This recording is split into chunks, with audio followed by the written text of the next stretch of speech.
Сәлем балалар, келіңдер, қызықты оқиға тыңдайық.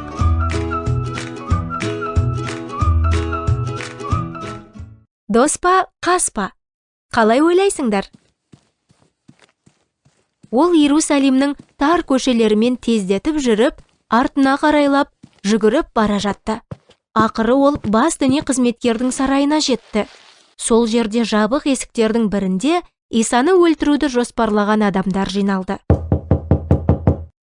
Тақылдатқан есікті ашқанда, олар Исаның шәкіртін көріп таң қалды. Дос қастарға барды. Бұл нені білдіреді? Егер Исаны қалай ұстауға болатынын айтсам, маған не бересіңдер? Исаның жауларының жүздерінде күлімсіреу пайда болды. Біз саған 30 күміс теңге береміз. Келісім жасалды. Яхуда бас діни қызметкердің сарайынан риза болып шықты. Яхуда, сен Исаның шәкіртісің. Ақша үшін оған қалай опасыздық жасай аласың? Яхуданы ар-ұжданы азаптаған болуы керек. Ол 3 жыл бойы Исаның досы болып саналды. Бірақ жүрегі одан алыс болды. Енді ол Исаға опасыздық жасау үшін қолайлы сәтті күтіп отырды. Иса әр адам туралы бәрін білді. Иса не болатынын білген. Ол өзінің өлтірілетінін білді және Гетсеман бағында дұға етті. Кенеттен шу естілді. Бұл Яхуда және онымен бірге қолдарында алаулары мен қылыштары бар сарбаздар еді. Дос па, қас па?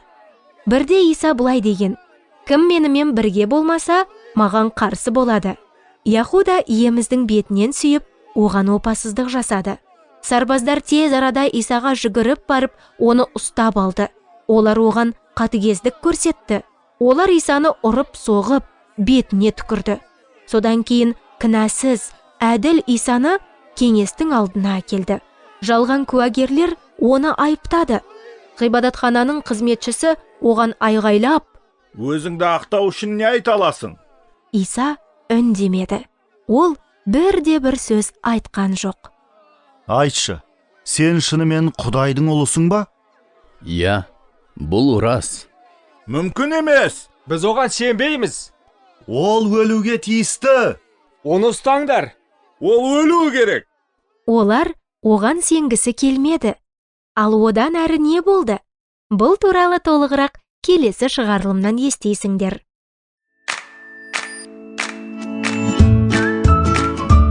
Жақында кездескенше балалар, менің атым Әлия.